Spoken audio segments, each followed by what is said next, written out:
Bienvenidos, ¿cómo están? Ahí está el recording in progress. Bienvenidos, ¿cómo están? Muy buenas tardes. Ojalá estén pasando un gran jueves, un gran casi cierre de mes. Mañana inician los Juegos Olímpicos.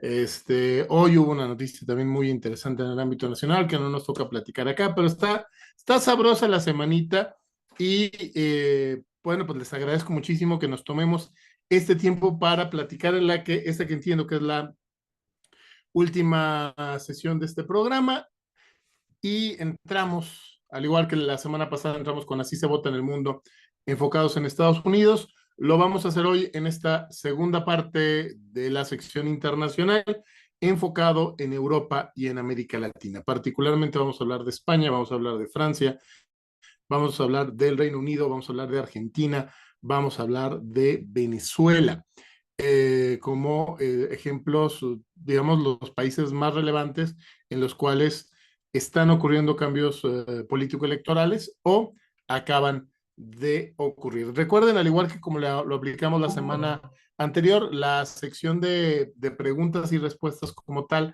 es al final, pero si les surge alguna duda en el transcurso de la exposición, váyanla poniendo en el chat para que no se les olvide. Y con gusto, cerrando, digamos, la parte expositiva, entro a responder todas las preguntas del chat, más las que se planteen ya en la recta final. Muy bien, pues vamos a iniciar. Por inicio de cuentas, para de recomendaciones bibliográficas, así como la semana pasada les recomendé dos libros, hoy otros dos libros que considero claves particularmente para entender el cómo funciona Europa y cómo funciona el orden mundial, tal cual. El primero de ellos se llama justamente World Order, Orden Mundial, de Henry Kissinger.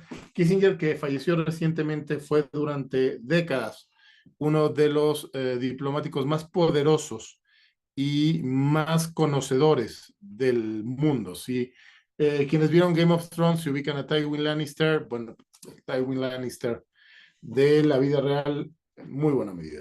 Henry Kissinger, no necesariamente una buena persona, pero sí un muy buen diplomático y muy recomendable la manera en la que explica la construcción del orden mundial y particularmente la naturaleza de los estados nacionales y específicamente sobre el caso europeo, aunque algunas cosas las vamos a trabajar lateralmente acá. Queda también la recomendación The Strange Death of Europe, la extraña muerte de Europa de Douglas Murray. Muy, muy recomendables ambos libros para contextualizar y para entender mucho más a fondo estos escenarios.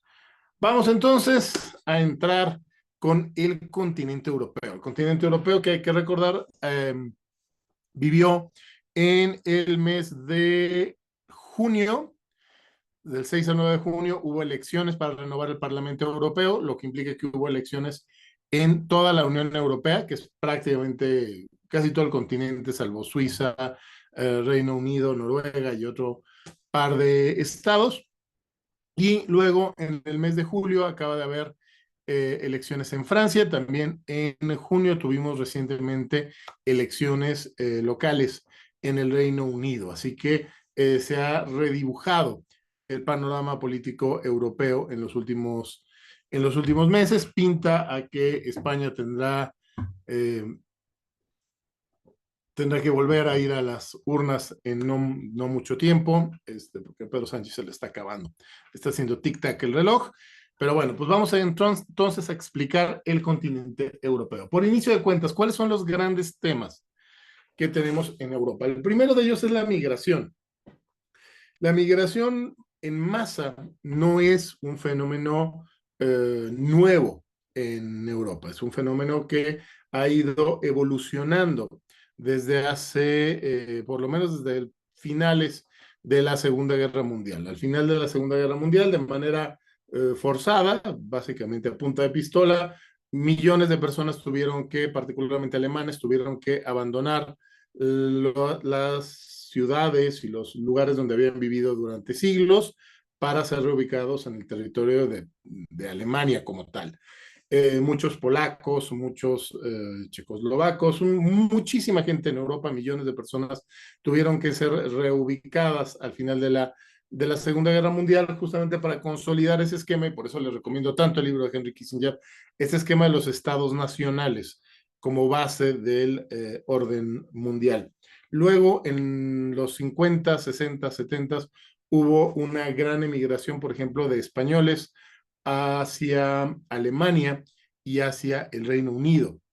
80s, 90s, hubo una gran emigración de turcos y de polacos hacia Alemania y sobre todo a partir en los últimos 25, 30 años, una migración cada vez más intensa de personas que van desde África o desde Europa Oriental o desde Asia, el Oriente Próximo hacia Europa. Y ello implica un enorme desafío porque juega con la identidad. Si vemos, por ejemplo, el Reino Unido, llegó al punto en el que prácticamente todas sus principales figuras de gobierno eran hindús o pakistaníes, o de, digamos, de herencia cultural y étnica hindú o pakistaní, y tenían básicamente todo el gobierno en el Reino Unido.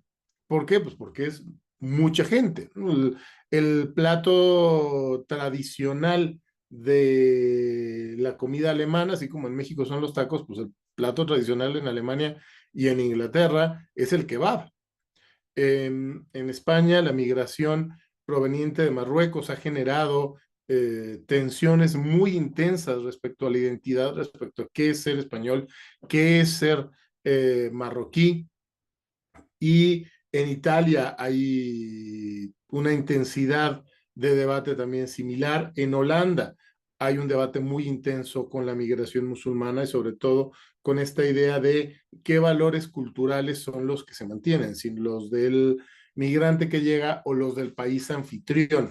En este tema no hay soluciones ni fáciles ni rápidas, es un tema sumamente complejo y es un tema que cada vez pesa más en el ánimo de los electores europeos y que va a seguir en la palestra durante los siguientes 15 o 20 o 30 años. ¿Por qué? Porque la migración mueve las identidades y las identidades a su vez están asentadas en la base del concepto que le da sentido a los países en la visión moderna, en la visión surgida a partir de la Paz de Westfalia, que es el concepto nacional. ¿Qué es una nación? La nación, todavía quienes tenemos 40 años nos aprendimos aquella definición de una nación, es un grupo de personas con una misma identidad étnica, religiosa, lingüística, etcétera. No necesariamente fue cierto en un inicio. Bien se puede hacer el argumento de que los estados nacionales se construyeron aplastando a las identidades locales, que en el Reino Unido la identidad inglesa aplastando a la galesa y la escocesa, en España la identidad de Madrid aplastando a la de Galicia, a los Países Vascos y Navarra, en Francia la identidad de París aplastando a la de los occitanos y a la de los bretones, en Italia la identidad romana aplastando particularmente al norte y al sur de la península, en Alemania una historia más o menos parecida, y sin embargo, a las buenas o a las malas, con mucha sangre y con mucha operación política por medio, para finales del siglo XX, la fantasía de los estados nacionales se había vuelto realidad. Hubo un pequeño momento, quizá un poquito menos de un siglo, en el cual los ingleses eran ingleses, los franceses eran franceses, los españoles eran españoles, los alemanes eran alemanes, los italianos eran italianos, los polacos eran polacos. Esto se está desdibujando de manera cada vez más intensa en las naciones europeas. Y abre, ojo, no estoy diciendo que el que la nación exista sea bueno o sea malo, no estoy diciendo que el que se dibuje sea bueno o sea malo, porque eso sería tema de otra conversación, pero para esa conversación valga tener en claro que este fenómeno, sin calificarlo de positivo o de negativo, está ocurriendo y está desafiando a los votantes y está desafiando a los partidos y está desafiando a las instituciones para construir y para reimaginar sus identidades. Y eso nos lleva después al concepto de federación. en Europa, en estos momentos hay dos grandes fuerzas. Una que lleva hacia el mantener la soberanía de los países tradicionales y otra que lleva hacia una federación de microrregiones, es decir, una unidad europea con una autoridad central fuerte y que esa autoridad central se hable directamente con las regiones en lugar de que se hable con los países, que los países como punto intermedio vayan quedando un poquito de lado. Esa es la visión, digamos, europeísta. Es la visión que impulsan en una alianza medio incómoda, la izquierda status quo y la derecha status quo con ciertos grupos incluso independentistas al interior de los países. Este fenómeno está particularmente claro en el caso de España, ahorita lo vamos a ver, pero se refleja también en otros lados. Entonces, tenemos por una parte a estos regionalistas diagonal europeístas que quieren que sea su región, el equivalente a lo que llamaríamos en México su estado, y que su estado sea el que trate directamente o el que se organice directamente dentro del marco de una gran Unión Europea sin la nación como bloque intermedio. Por ejemplo, los escoceses que quieren separarse del Reino Unido para ser parte de Europa, o ciertos grupos nacionalistas vascos, catalanes, navarros, galegos, que quieren separarse de España, pero integrarse en la Unión Europea. Y del otro lado, tenemos una visión distinta, una visión soberanista que dice, no, los que tienen que poner las reglas, el que tiene que ser el gran protagonista, el gran actor político es el país. Y las regiones, pues sí que existan y que mantengan sus particularidades y si quieren incluso hablar sus propios idiomas, que los hablen, pero entendiendo que a nivel internacional se juega desde el país y no desde la región. Esa visión se está impulsando particularmente desde la derecha popular y ha llevado a una fractura muy profunda en Europa entre la vieja derecha popular, que ya dejó de ser derecha popular para volverse derecha tecnocrática, contra la nueva derecha popular, que es la derecha soberanista. Y esto, todo ello, que lo vamos a ver mucho más claro ahorita que veamos cómo quedó el Parlamento Europeo, enmarcado dentro de otro gran riesgo que está ahí latente, que está zumbando en los oídos del continente, que es el riesgo de la extinción de los países. Para que un país no desaparezca en el largo plazo, para que la población de un país se mantenga, es necesario tener un índice de natalidad de 2.1 hijos por mujer. Si un país cae por debajo de 2.1 hijos por mujer, ese país va a ir reduciendo su población. Ahorita ya prácticamente todo el mundo desarrollado, y al mundo desarrollado incluye a México, porque somos parte del occidente desarrollado, todo occidente desarrollado está por abajo del 2.1. Pero México, por ejemplo, ahorita andará en 1.9 o 2. Entonces, sí, nuestra población va a empezar a colapsar a partir de 2040. Ya está empezando a caer la población, pero todavía no se nota tanto. En Europa, este proceso está mucho más acelerado. España, por ejemplo, trae niveles de natalidad menores a 1. Italia trae niveles menores a 1. Hungría, Polonia, a pesar de las políticas pro familia de sus gobiernos, traen niveles de natalidad muy por debajo de la tasa de reemplazo. Y ello implica el enorme riesgo de qué vamos a hacer si nuestros países se quedan sin población. O sea, que son cosas, insisto, que en México todavía no nos llegan, nos van a llegar la próxima década, allá ya las están viviendo.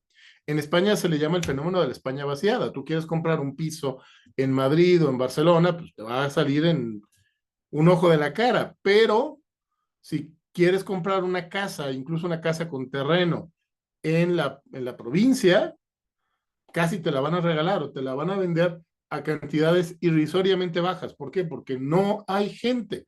Italia está pasando lo mismo. Seguramente más de alguno escuchó en redes sociales esta noticia de venden casas en Italia por €1. Pues sí son ciertas.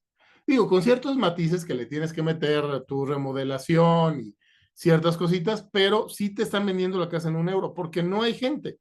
y cada vez va a haber menos gente. España ha logrado equilibrarse todavía hasta el año pasado y probablemente este año en base a la migración, particularmente la migración latinoamericana de ecuatorianos, de peruanos, de colombianos, de venezolanos, de cubanos también. Pero está a punto de romperse. Italia ya se rompió. Italia va no caminando, corriendo hacia la desaparición como, como país, por lo menos como nación en los términos en los que lo entendemos actualmente, y va a llegar a final de siglo con una población que sea una sexta o una séptima parte de lo que es hoy la población italiana. Entonces, estos problemas, los desafíos a la identidad, los desafíos a la nación, que en México les digo, todavía no nos tocan. En México no hay todavía alguien que diga, me quiero salir de México, o que Nuevo León se quiere volver país, o San Luis Potosí se quiere volver país, o Guanajuato se quiere volver país. Acá todavía no nos llega eso. En Europa ya les está llegando. Acá todavía no nos llega el tema de la crisis demográfica. En Europa ya les está llegando. Acá ya nos empieza a llegar un poquito el tema de la migración. En Europa les llegó mucho más y ya lo tienen mucho más presente, tanto para bien como para mal, porque implica toda una serie de complejidades a tener en cuenta. Entonces, todos estos elementos son los que mueven el voto europeo, más allá del mero elemento de izquierda o derecha tradicional o que entenderíamos en México o en América Latina. Acá la lucha es una lucha mucho más ideológica y mucho más cultural de lo que es en otros espacios. Ahora bien, el más reciente gran tablero de juegos en esta competencia política europea fueron las elecciones al Parlamento Europeo que se llevaron a cabo en el mes de junio. Y había la expectativa de que se diera un gran viraje hacia la derecha, particularmente hacia la derecha popular en estas elecciones, que los partidos soberanistas, que los partidos eh, derechistas, aunque es un derechismo que eh, se parece mucho a la izquierda de América Latina, eh, iban a arrasar o por lo menos se iban a reposicionar a costa de particularmente los partidos del Pacto Socialdemócrata, que es un pacto cada vez más evidente entre la vieja derecha y la vieja izquierda. Vamos a ver si es que esto se cumplió. Miren, este es el Parlamento Europeo en la elección de junio. En el Parlamento Europeo hay 8 grandes grupos parlamentarios. En la extrema izquierda está The Left, que es la izquierda radical, digamos. La izquierda radical ganó 6 escaños. Luego están los socialdemócratas, que perdieron por ahí de 20, 25 escaños. Luego están los verdes, que sería el equivalente en México al Partido Ecologista, si el Partido Ecologista realmente le interesara la ecología, que pierden también como 20 escaños. Renueva Europa, que es como equivalente a el equivalente al PRI de Pepe Mit, hagan de cuenta, el PRI tecnócrata sería esto, también perdieron una buena cantidad de escaños. El Partido Popular Europeo, que es la derecha vieja, que era la derecha popular de hace 50 años, pero ya no es derecha popular, es tecnocrática, que sería el equivalente al PAN, ganó algunos escaños, ganó 3, 4 escaños, una cosa así. Luego está la derecha popular, que se fracturó en 3 grupos, el SR, el Patriots for Europe, que es un grupo nuevo, que es el tercer grupo más grande del Parlamento, y la Europa Soberanista, que también es un grupo como de ultra, ultra, ultra derecha. ¿Qué implica esto? Pues que sí hubo un crecimiento de la derecha en general, pero no fue todavía un crecimiento suficiente como para alterar el equilibrio. ¿Por qué? Porque ¿quién es el que lleva el equilibrio en Europa? Lo lleva lo que podemos llamar coloquialmente el pacto socialdemócrata, que es el pacto entre la derecha tecnocrática del Partido Popular Europeo, que tenemos acá arriba, y la centroizquierda de los socialdemócratas. Estos dos bloques están aliados, están unidos en Europa y son los que lograron la reelección de la presidenta de la Comisión Europea y son los que mantienen, digamos, todavía funcionando el equilibrio sin que la derecha popular haya sido capaz de romperles el equilibrio que se ha llevado por lo menos desde los años 90. Otro dato importante respecto a la democracia europea es que el nivel de participación tiende a ser muy, muy, muy bajito. Luego, en México se habla mucho de, es que nos falta, ojalá fuéramos como Europa, nos falta mucha educación cívica, por eso la gente no va a votar. Pues miren, para las elecciones europeas, por lo menos el índice de votación de la gran mayoría de los países europeos es mucho más bajo que el de México. El promedio está en 51% de las personas, es decir, la mitad de las personas van a votar. En donde más van a votar es en Bélgica, lo cual hace mucho sentido porque la capital europea está en Bélgica. Luxemburgo y Malta, que son microestados. Y de ahí en más, España está abajito del 50% de la votación. Y Croacia, por ejemplo, 21% de las personas fueron a votar. Lituania, 28%. O sea, imagínense una elección donde vaya a votar solo una de cada 5 personas. ¿Por qué pasa esto?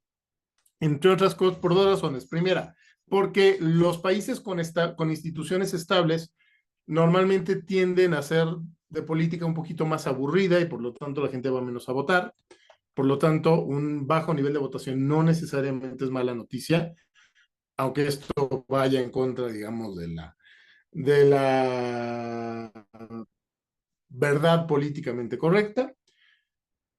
Pero eso por una parte, pero por otra parte también una baja votación ocurre cuando no hay vinculación entre lo que quiere la gente y las opciones políticas. Y en Europa, al igual que en muchos países del mundo, también está este fenómeno en que cada vez un mayor porcentaje de la población no se siente respaldada por los partidos políticos existentes, lo cual tiene que ver con el hecho de que nuestra sociedad se está volviendo cada vez más una sociedad de micronichos, que también es tema que no nos toca platicar el día de hoy, pero con gusto en alguna otra ocasión podríamos profundizar mucho más al respecto.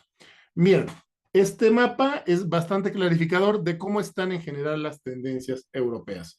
Es el de qué partido europeo, de qué grupo dentro del Parlamento Europeo es el partido que ganó las elecciones. La izquierda como tal no ganó nada, los socialdemócratas ganaron en Portugal, ganaron esto entiendo que es Rumania, y ganaron en Suecia.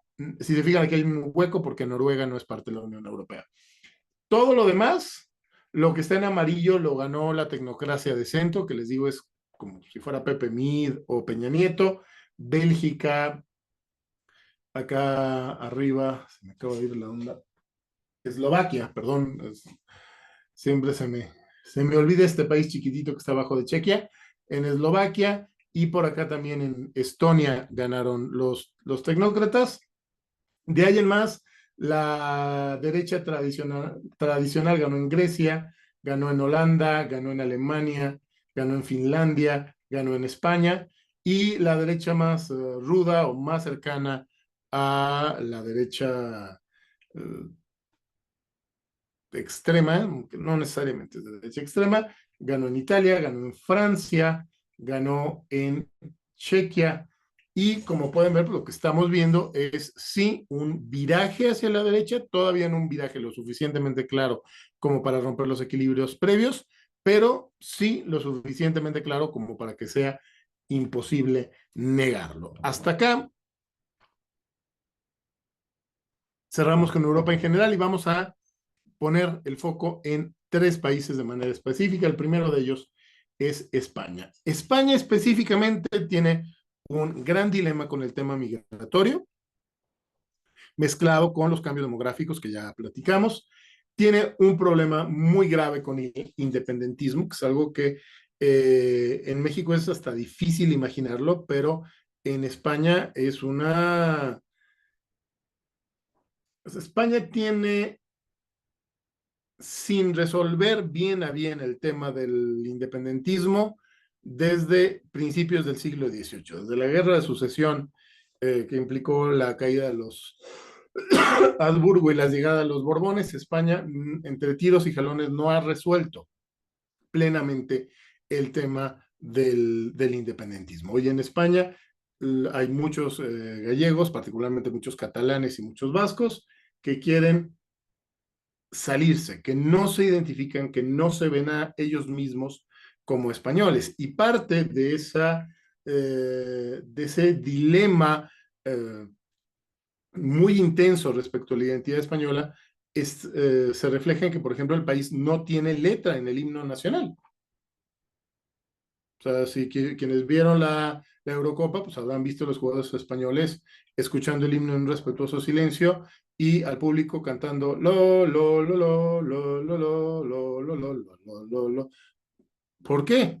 Porque hay como 20 propuestas de letra para el himno español, pero ninguna es considerada como políticamente correcta. Ninguna ha logrado la asimilación de todos los grupos políticos. Y si tú cantas, por ejemplo, el himno español con la letra que tenía durante el franquismo, a pesar de que es una letra escrita por ahí de 1920, o sea, mucho antes de que Franco llegara al gobierno, te queman en leña verde.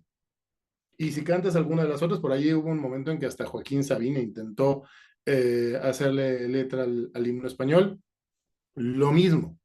Entonces, ¿qué implica esto? Pues implica que España sigue teniendo una crisis por resolver, una crisis que detona en 1936 en la Guerra Civil, que luego Franco, cuando gana en el 39, mientras Franco vive del 39 al 75, hagan de cuenta que agarró la crisis y la metió a punta de macanazos policíacos en un frasco, y ahí se quedó esa crisis, esperando, esperando, esperando. Franco se muere, llega la sucesión, su majestad Juan Carlos I, los políticos de aquel entonces, Adolfo Suárez y compañía, agarran esa tensión, la sacan del frasco del franquismo y la vuelven a meter al frasco del pacto constitucional. España aprueba por amplísima mayoría una constitución a finales de los años 70, que es la que todavía hoy en día rige al país, y con eso se construye un pacto constitucional en el cual estaban representados la Unión Democrática de Centro, Adolfo Suárez, que más adelante se va a acabar fundiendo con la parte, con la derecha de la Acción Popular, que hoy es el Partido Popular Español, y en la izquierda con el Partido Socialista Obrero Español, que era un partido mucho más agresivo, mucho más radical, mucho más antidemocrático, y que, muerto Franco, los socialistas acceden a volverse un partido democrático y a convivir en el poder con los populares. Este pacto constitucional está muy desgastado. Digo, de entrada, Juan Carlos I, el garante o la estrella fulgurante de ese pacto constitucional, tuvo que renunciar a la corona hace ya varios años por ciertos escándalos que no hablaremos aquí, y fue reemplazado por el actual rey, por su majestad Felipe VI. Los populares y el PSOE se han visto enfrentados a la crítica de la sociedad. La gente ve más o menos como ven en México al PRI y al PAN, así se ve en España al PSOE y al PP. Hay muchas personas que están, ¿cómo decirlo?, desencantadas y en busca de algo distinto. Y en ese algo distinto se han reforzado los independentismos radicales, y se reforzaron también ciertos partidos emergentes, particularmente tres grandes partidos emergentes: Podemos desde la izquierda, Ciudadanos desde el centro tecnocrático y Vox desde la derecha. En las últimas elecciones, particularmente de las últimas autonómicas y en las últimas generales del año pasado, pareciera que estamos viendo un viraje de regreso al centro, es decir, que los partidos tradicionales, el PRI y el PAN de España, que son el PSOE y el PP, parecen estar recuperando fuerza, mientras que los partidos emergentes, Ciudadanos se desvaneció, Podemos está en proceso de desvanecimiento y Vox ha topado entre un 12 y un 13% de la población, no baja, pero tampoco crece. Llevan varias elecciones que queda más o menos ahí. Miren, les voy a quedar esto mucho más claro con este gráfico. Acá vemos las últimas 4 elecciones generales. Del 2019 España tuvo 2 elecciones, nada más puse las segundas, las que fueron en noviembre, si mal no recuerdo, y vean cómo se va moviendo la tendencia. En lo azul es el Partido Popular, lo rojo es el Partido Socialista Obrero Español. Si se fijan, en 2015 eran apenas un poquito más de la mitad de los votos. Los partidos, digamos, tradicionales, constitucionalistas tradicionales, aunque Ciudadanos también era constitucionalista, pero desde la visión emergente, tenían la mitad de los votos y había un enorme bloque de partidos emergentes. Este bloque de partidos emergentes vuelve a crecer un poco en las elecciones del 2016, en estas elecciones en las cuales parecía que, por ejemplo, Ciudadanos iba a superar al Partido Popular para convertirse en el gran partido de la derecha española, cosa que eventualmente no ocurrió. Luego, en 2019, ya el surgimiento mucho más claro de los bloques independentistas, particularmente Cataluña, País Vasco y Galicia, y una ligera reducción de los partidos emergentes. Ciudadanos empieza a caer, Vox empieza a subir, y finalmente 2023, una recuperación del Partido Popular, un mantenimiento del Partido Socialista Obrero Español y una reducción en peso de los partidos emergentes. ¿Qué es lo que parece que pasó en España? Tras la crisis del 2008, que en España pegó mucho más feo que en México, mucha gente, particularmente los jóvenes, buscaron otras opciones, se fueron a partidos emergentes. Estos partidos pues, resultaron ser lo mismo que los partidos viejitos, la gente se dio cuenta y están regresando, por lo tanto, a los partidos más institucionales y, digamos, más consolidados. Particularmente ha perdido muchísima fuerza Podemos, que era este partido de izquierda que se suponía que iba a ser moderna y que iba a ser muy a la moda y que acabó pues, resultándose de izquierda de la de siempre. Y entonces pues, la gente dijo, para izquierda de la de siempre, mejor vuelvo a votar por el Partido Socialista, que tiene 100 años y que me garantiza que sea que atenerme. En el caso de las elecciones europeas, el Partido Popular, de que fueron ahorita en junio, el Partido Popular ganó la elección con 34% contra 30% del PSOE. Estos porcentajes son básicamente los mismos que vimos en 2023. Vox cayó por debajo del 10%. Otro montón de partidos chiquitos independentistas y de izquierdas fraccionadas, y un fenómeno muy interesante que no sé si se alcanza a ver acá, que es un partido que se llama Se Acabó la Fiesta. Es un partido que se creó, que lo creó un influencer a través de un canal de Telegram. Así como en México es muy popular WhatsApp, en España es muy popular Telegram. Y este señor armó un canal de Telegram en el cual le manda mensajes a 800,000 personas. Y llegado el momento, y en esos mensajes, pues habla de la corrupción de los políticos y de que hay que hacer algo distinto. Hagan de cuenta como un Gilberto Lozano, más o menos, pero allá. Y logró, contra todo pronóstico, obtener el 4.3% de la votación en las elecciones europeas, lo cual significa que este señor Albice Pérez, el dirigente Se Acabó la Fiesta, que su red política es un canal de Telegram, pues este señor ya es eurodiputado y ya forma parte de un grupo parlamentario en el Parlamento continental. Y muy probablemente Se Acabó la Fiesta en las siguientes elecciones generales va a entrar, no sé con cuánta fuerza, pero sí va a entrar también al Parlamento español. Oye, pero me estás diciendo que las elecciones europeas y las elecciones del 2023 tuvieron más o menos los mismos resultados y estamos viendo que ganó el PP. Oye, pero ¿qué no se supone que Pedro Sánchez el presidente del gobierno español es del Partido Socialista, ¿cómo es posible que el PP gane las elecciones pero no gobierne el país? Vamos a explicarlo. Miren, estos fueron los resultados de las elecciones generales del 2023. Lo que ven de rojo lo ganó el Partido Socialista, básicamente es Cataluña, un poquito del País Vasco y una partecita de Andalucía, y todo lo demás, todo lo que está en azul es lo que ganó el Partido Popular, con ese azul oscuro que es Galicia, que es la zona de la cual viene el actual dirigente del Partido Popular y que es un feudo del Partido Popular desde 100 años. Prácticamente entonces todo el país lo arrasa en términos de mayor votación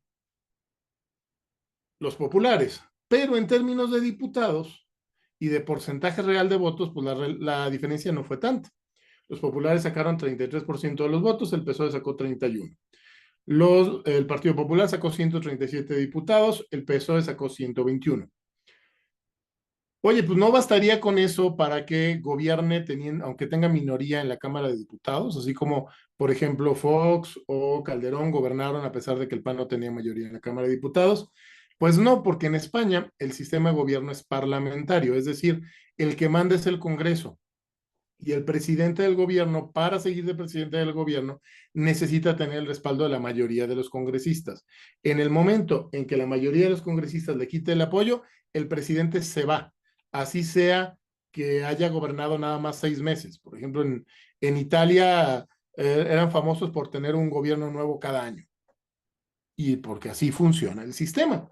Y entonces, ¿qué fue lo que pasó después de las elecciones del 2023? Felipe VI se acerca a Alberto Núñez Feijóo, que es el presidente del PP, y le dice, a ver, pues tu partido fue el que sacó más votos, intenta formar gobierno, es decir, a ver si logras negociar con otros partidos para tener una mayoría parlamentaria. Feijóo lo intentó, no lo consiguió, entonces el rey tuvo que ir a buscar al que quedó en segundo lugar de las elecciones, que se llama Pedro Sánchez, y Pedro Sánchez consiguió la mayoría parlamentaria y por eso Pedro Sánchez está de presidente del gobierno, aunque en realidad casi nadie lo tolere mucho. ¿Por qué está en el gobierno? Porque los socialistas construyeron una serie de alianzas sumamente incómodas con los partidos independentistas, con la Esquerra Republicana, con Junts per Catalunya, con Bildu y con el PNV en el País Vasco. Esta alianza es muy extraña, o sea, el propio Pedro Sánchez había jurado que no iba a hacer alianza con la gente con la que hoy está aliado para mantenerse en el gobierno, pero pues básicamente mientras le funcione, él va a seguir ahí en el poder. Muy probablemente el próximo año nos van a volver a convocar para votar y pues tenemos unas sabrosas generales más pronto que tarde en España. Luego, el Reino Unido acaba de tener también elecciones, al igual que España es un sistema parlamentario, él nada más en España es presidente del gobierno, en el Reino Unido es primer ministro, y quien gobierna, quien ocupa el cargo de primer ministro, es la persona que tenga el respaldo de la mayoría del parlamento. Acá no fue como en España, que estuvo equilibrado, acá aplastó la izquierda a la derecha. El Partido Laborista arrasó, se lleva 412 escaños. En el Reino Unido no hay plurinominales. En el Reino Unido está dividido en distritos y puedes sacar el 10, el 12% de la votación. Si no ganas ningún distrito, no te llevas ni un solo representante, lo cual es sumamente injusto y genera una gran cantidad de distorsiones políticas en aquel país. De hecho, el que quiera saber por qué los plurinominales sí sirven, metas a checar luego las injusticias que ocurren en el Reino Unido con los partidos pequeños. ¿Qué pasó en el Reino Unido? Bueno, lo que pasó fue que el centro derecha, que es el Partido Conservador, había gobernado durante casi 10 años y lo había hecho de manera bastante, ¿cómo decirlo? Manera bastante aleatoria, para no decir que bastante mal, bastante aleatorio. En este periodo entró una serie, desfiló por la oficina del primer ministro una serie de personajes muy curiosos que iban desde el coqueteo con la derecha popular hasta básicamente una socialdemocracia de izquierda disfrazada de partido conservador, y el resultado de esos vericuetos, de esos rebotes en la política británica, llevaron a la gente a decir, vamos a votar mejor por los laboristas, y le dieron a los laboristas el triunfo más grande, por lo menos desde los años 90, desde cuando llegó Tony Blair a la oficina de primer ministro del Reino Unido. Los laboristas ganan 412 diputados, es decir, tienen supermayoría eh, calificada y recalificada. Los conservadores se quedan con 121 legisladores, perdieron 250 escaños en una sola elección. Los Liberal Democrats, que son como el PRI de Mid, se quedaron con 72 escaños. El Scottish National Party, que es el partido de los escoceses que se quieren salir del Reino Unido, les fue súper mal, se quedaron solo con 9 escaños, perdieron 39 escaños en una sola elección. Sinn Féin, que es el partido de los norirlandeses que se quieren salir del Reino Unido y regresar a Irlanda, consiguió 7 escaños, y otro montón de partidos chiquitos consiguió otros escaños. Mira, acá está el mapa. Estos mapas son lo mismo, nada más acá el de la derecha está con división geográfica, y en este todos los distritos son del mismo tamaño para darnos una idea más clara de quién ganó en dónde. Van a observar que prácticamente el único lugar donde ganan los conservadores es en Inglaterra como tal. Inglaterra más o menos termina aquí.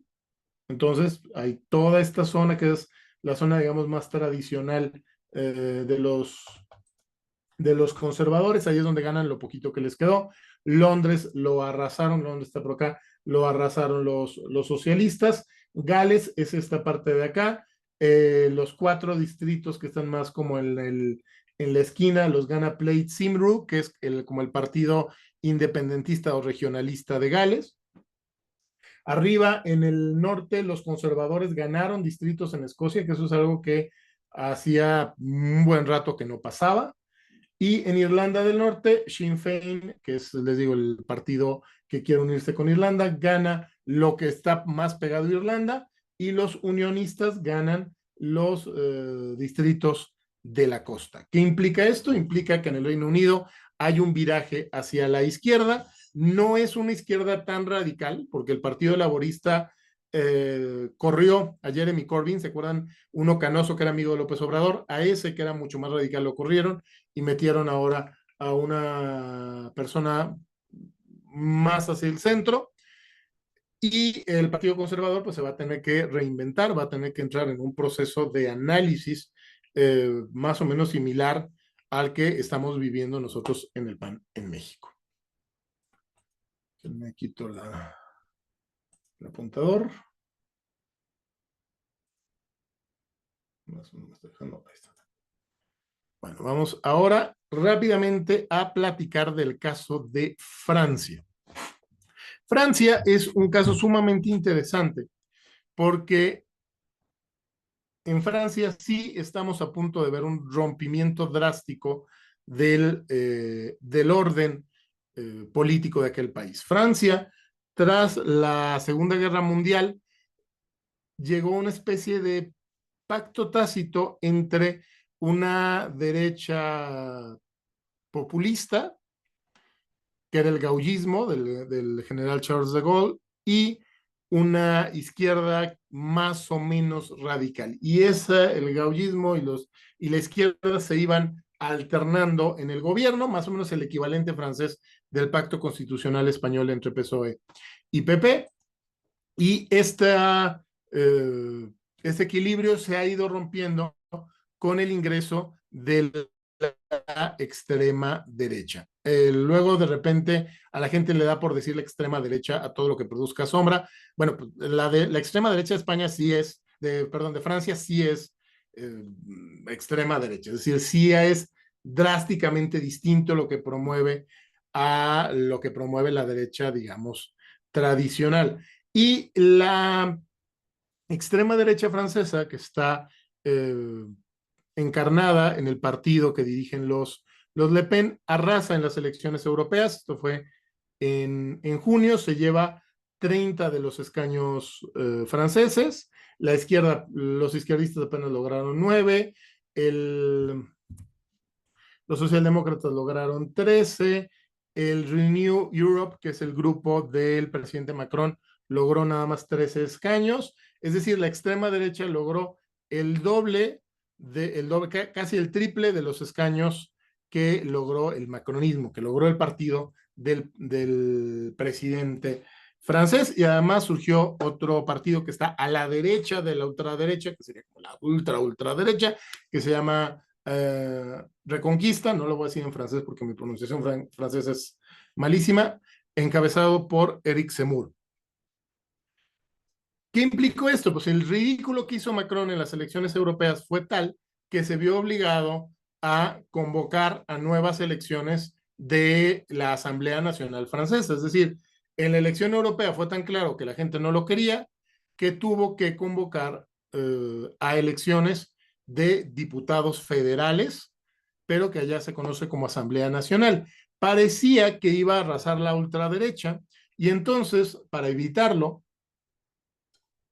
los macronistas, junto con la derecha tradicional, que son los republicanos, que son los gaullistas, digamos, y con la izquierda, que ya se había juntado una gran alianza que se llama el Nuevo Frente Popular, se ponen de acuerdo para que en los distritos donde iba ganando la izquierda, el centro derecha apoyara a la izquierda, en los distritos donde iba ganando el centro derecha, la izquierda apoyara al centro derecha, y de ese modo pudieran impedir que la extrema derecha o la derecha popular llegara a la mayoría en el Congreso. Y el intento les funcionó sorprendentemente bien. ¿Cómo quedó la Asamblea francesa tras las recientes elecciones? La derecha popular, digámoslo así, o la ultraderecha, que es en inglés es National Rally, no me hagan decirlo en francés porque mi francés es pésimo, se lleva 143 escaños, son los que ven ahí como en color dorado. Luego están los LR, que son les republicains, los republicanos, los conservadores, la derecha tradicional, la derecha gaullista. Luego, en el centro, en amarillo, vemos a la coalición del presidente Macron, que le fue muy bien en las elecciones, se lleva 168 diputados y sigue siendo el factor de poder, por eso Macron va a terminar su periodo, no se va a ver obligado a renunciar. Y en la izquierda tenemos a la alianza que se conoce como Nuevo Frente Popular, que es un estofado de chile, de mole y de manteca, donde hay desde comunistas ultra radicales, desde la izquierda más ultra hasta centroizquierda más o menos moderada, hasta grupos ecologistas, hasta grupos socialdemócratas. Todo está ahí metido en ese mismo envase. Vamos a ver, antes de cerrar Europa y pasar al continente americano, un poquito cómo votaron los franceses en términos geográficos y qué es lo que esto nos puede explicar respecto a la situación en Francia. Miren, aquí tenemos en dorado los distritos que ganó la ultraderecha o la derecha popular, como ustedes quieran decirle, y en gris, donde el candidato de la ultraderecha, derecha popular, llegó a la segunda ronda, porque en Francia hay elecciones primarias y de ahí hay primera vuelta, perdón, y luego hay segunda vuelta electoral. ¿Qué podemos ver aquí? Pues que hay una presencia importante, que la ultraderecha es competitiva en prácticamente toda Francia, a excepción de las grandes ciudades, particularmente esta manchita de gris claro, donde no lograron meter candidato a la segunda ronda, es particularmente París y la zona metropolitana de París. Pero en el resto de Francia hay una presencia muy importante de la derecha popular y particularmente esta presencia es ¿cómo decirlo? Es victoriosa, sobre todo en el sur de Francia. ¿Por qué? Pues porque la zona que está recibiendo en mayor medida el impacto de la migración es París, pero en París los migrantes ya son mayoría, entonces pues ya son los que mandan, y el sur de Francia, donde todavía no son mayoría, y por eso está esa reacción en contra de. Luego, en la otra mitad de la pantalla van a ver en morado los distritos donde ganó la izquierda, el nuevo Frente Popular. El nuevo Frente Popular gana en zonas alrededor del propio París, lleva candidatos a segunda vuelta en el sur, acá en el sur de Francia pierde con la derecha, y el resto del país, la izquierda no presentó candidatos para segunda vuelta por este acuerdo que les digo, al que llegó con el centro derecha para no estorbarse. Luego, el macronismo, que les digo es un gobierno tecnocrático, es más o menos, Macron es como un Peña Nieto, gana en el salteadito en el terreno interno de Francia, gana también algunos distritos en la zona del propio París y gana también el voto francés fuera, digamos, en las islitas que forman parte, que no forman parte de la Francia continental. Y finalmente los republicanos, que es la derecha gaullista, la derecha tradicional, que prácticamente ganó todos los distritos en los que presentó candidato a segunda vuelta, pero pues hubo muchos distritos en los cuales no le alcanzó. ¿Por qué? Pues porque perdió mucha presencia ante la ultraderecha o la derecha popular. ¿Qué va a pasar con Francia? El tema de la migración va a seguir siendo el gran tema político en los siguientes años. Más temprano que tarde parece que va a llegar la ultraderecha al poder. La duda es qué tanto la ultraderecha va a tener que matizarse o va a tener que decolorarse, por decirlo de algún modo, para llegar al poder. Y quizá para cuando la ultraderecha llegue al poder en Francia, pues ya no va a ser tan ultra, aunque sí da la impresión de que es casi inevitable, que a la salida de Macron ya les, entre comillas, ya les toca a los Le Pen, así como en su momento en México el electorado dijo ya le toca a Obrador porque ya van varias veces que es candidato, o en Brasil el electorado dijo ya le toca a Lula porque ya van varias veces que es candidato. Pareciera que se van a tardar un poquito más de lo que se tardaron Obrador o Lula, pero pareciera que a los Le Pen y a la ultraderecha francesa les va a llegar su momento de estar en el gobierno más pronto que tarde. Con esto cerramos el panorama europeo. Básicamente el resto de los países de Europa Occidental, el panorama es muy similar. Hay partidos grandes de centro izquierda y de centro derecha que establecieron y que sostuvieron los pactos políticos posteriores a la Segunda Guerra Mundial. Esos partidos están siendo desafiados por nuevos partidos que surgen con enfoques más populares, tanto desde la derecha como desde la izquierda. En países como Italia, estos partidos emergentes ya han llegado al poder. En Italia, ahorita el gobierno lo tiene Fratelli dell'Italia, que es un partido de derecha popular. El gobierno anterior estaba encabezado por la Lega de Matteo Salvini, que también era de derecha popular, y antes de Salvini estaba el Movimiento 5 Stella, que es un movimiento populista de centro. Entonces, en Italia, los partidos emergentes sí lograron rebasar a los partidos ya establecidos, pero en la gran mayoría, en Holanda también, pero en la gran mayoría del continente los partidos establecidos todavía mantienen un cierto control, y ese control se está viendo amenazado por los cambios en las prioridades de los votantes, que les digo particularmente tienen que ver con temas culturales, con temas de identidad, con temas incluso también de identidad regional, de independentismo dentro de los países y con los cambios en el factor demográfico. Básicamente, si quieren ustedes saber cuáles van a ser las prioridades políticas, cuáles van a ser las luchas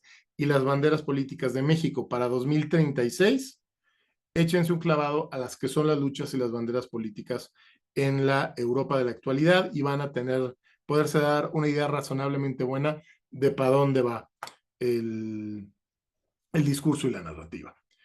Cerramos con Europa y pasamos a América Latina y me voy a centrar particularmente en el caso de Argentina. Argentina es políticamente una cosa muy curiosa porque Argentina gana su independencia un poquito antes que México, pero durante mucho tiempo Argentina fue Buenos Aires. O sea, Argentina fue Buenos Aires y la zona cercana a la desembocadura del Río de la Plata y hasta ahí. Argentina conquista el norte de su país, lo que ellos llaman la conquista del desierto, en la parte final del siglo XIX, 1870 y tantos, 1880 y tantos. Y en esa época, en la que se logra la conquista del desierto, Argentina se convierte en una superpotencia agroindustrial, quizá la primera superpotencia agroindustrial moderna del mundo. Y, o sea, no es en vano que, por ejemplo, los restaurantes de asado tiendan a ser argentinos. Es que los argentinos lograron construir una enorme prosperidad en base a la ganadería, aprovechando el comercio, irónicamente el comercio con Inglaterra, que no se quieren, pero al mismo tiempo están entrelazadísimos en su historia, y las nuevas tecnologías de refrigeración. El caso es que Argentina llega a principios del siglo XX siendo el país más rico del mundo. Ojo con esto, el más rico del mundo. Más rico que Estados Unidos, más rico que Inglaterra, más rico que el que le pusieran enfrente. Argentina, por eso Buenos Aires es una ciudad tan hermosa, por eso es la París de América, porque Argentina llegó a tener mucho dinero, gobernado por gobiernos liberales. Estos gobiernos liberales que controlan la política de Argentina desde la 1870 hasta 1900, 1910, van a caer por ahí de 1910, 1915, por el surgimiento de un movimiento político de izquierda aglutinado en un movimiento conocido como la Unión Cívica Radical. La Unión Cívica Radical se va a convertir en uno de los grandes partidos que protagonizan la vida política argentina a lo largo de un periodo de 100 años, poquito más de 100 años. Y a contraposición de la Unión Cívica Radical están los militares que han sido parte del panorama político argentino pues todavía hasta mediados de los 80s, y contra la izquierda populista encarnada en la figura del general Juan Domingo Perón. Juan Domingo Perón es un personaje al que es difícil acomodar en algún cajón ideológico. Por una parte tenía un discurso que era muy de izquierdas, por otra parte tenía muchos amigos de ultraderecha, y se trajo a América un montón de generales y de funcionarios alemanes al término de la Segunda Guerra Mundial, pero al mismo tiempo Argentina nunca se peleó o sea, aunque se caía bien con Hitler, Argentina nunca se peleó con Estados Unidos, nunca se peleó con las potencias occidentales en la Segunda Guerra Mundial, como que le daba juego para todos. Igual Perón daba juego para ciertas cosas, era muy de derechas, para otras era muy de izquierdas, y construyó a su alrededor un movimiento que se llama peronismo. Para que se den una idea, López Obrador es nuestro Juan Domingo Perón. Es un personaje que de repente tiene cosas muy de izquierda, de repente tiene cosas muy de derecha, de repente tiene cosas muy liberales, de repente tiene cosas muy intervencionistas, y se basa en un carisma popular enorme. Bueno, eso es Perón para Argentina. Y Perón logra generar alrededor de sí mismo, alrededor de su figura, un amor y una devoción. Bueno, así como hay gente que tiene sus amlitos de peluche, pues en Argentina vas y todavía hay gente que tiene sus cuadros de Juan Domingo Perón y de Evita Perón, la primera esposa del general, en sus casas, y que los tienen prácticamente como en veneración. El peronismo tiene integrados dentro de su movimiento desde guerrillas de ultraderecha hasta guerrillas de ultraizquierda que se conocen como los montoneros. Entonces, Argentina se va a pasar el siglo XX rebotando entre la Unión Cívica Radical, el peronismo y los generales. La izquierda de la Unión Cívica Radical gobernaba mal, entraba la izquierda derecha, centro arriba y abajo de los peronistas gobernaban mal, se hacía un caos económico, entraban los militares a poner orden, luego los militares hacían un montón de desastres y finalmente los obligaban a ceder el gobierno y así se iba pasando. El parte final del siglo XX, los 70s, hay una dictadura militar encabezada por Videla. La dictadura militar argentina cae en una crisis política muy fuerte a principios de los 80. Intenta salvarse de esa crisis invadiendo las Islas Falkland, a las que los argentinos les llaman Malvinas, y pensando que el Reino Unido no iba a responder, pero pues el Reino Unido escuchó la voz de sus habitantes, porque todos los habitantes de las Falkland desde hace casi 200 años son británicos, y el Reino Unido le ganó, le puso una tunda al ejército argentino y mantuvo las Falkland, dejando a la dictadura sin ese pretexto para sostenerse. La dictadura cae un par de años después de la derrota en las Falkland y entra al gobierno una serie de pactos democráticos, digamos, de comillas, pactos socialdemócratas, empezando por el presidente Alfonsín y luego siguiendo sobre todo con el presidente Menem en la década de los 90. Menem impulsa un nacionalismo un poquito delirante, porque si los mexicanos somos exagerados en nuestro nacionalismo y nos hacemos mal viajes con el nacionalismo, los argentinos son 10 veces peores. Y uno de los mal viajes de Menem era, vamos a poner el peso en un tipo de cambio 1-1 con el dólar, que el peso argentino valga lo mismo que el dólar. Lo que acabó pasando con eso fue que acabó forzando tanto las finanzas que para el 2000-2001, pues ya no había dinero. El Estado argentino estaba tronadísimo. ¿Y qué hicieron? Cuando México tuvo su crisis económica en el 95, se hizo el FOBAPROA, que sí se prestó para corrupción, pero fue infinitamente mejor que lo que se les ocurrió en Argentina. En Argentina lo que hicieron es, necesitamos pagar, no tenemos con qué, vamos a agarrar directamente el dinero de la gente. Hicieron una cosa que se llama corralito, básicamente agarraron todos los ahorros y dijeron, venga, chepa acá, porque el gobierno lo va a pagar. Con esto, el viejo peronismo y el viejo radicalismo quedan muy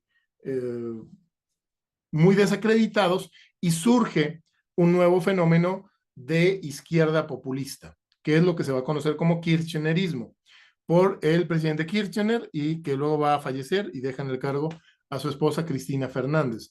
Aunque técnicamente los kirchneristas son peronistas, salieron del peronismo, en realidad acabaron generando su propio movimiento. Y con ese movimiento muy aliado de Lula y de Chávez y de Correa, van a construir un dominio abrumador sobre la política argentina hasta que pierden las elecciones en el año 2015 y en el año 2015 entra su Peña Nieto argentino, que era un político que se llama Macri. Macri gobierna, hace un desastre, pierde las elecciones del 2019 y regresa Cristina de Kirchner, pero ahora como vicepresidenta de Alberto Fernández al gobierno de Argentina. Y los kirchneristas, bueno, o sea, si los kirchneristas lo habían hecho mal, los macristas lo hicieron peor, llegaron los kirchneristas y fieles a la tradición argentina, lo empeoraron. Resultado, Argentina llegó el año pasado a tener niveles de inflación incluso superiores a los de Venezuela.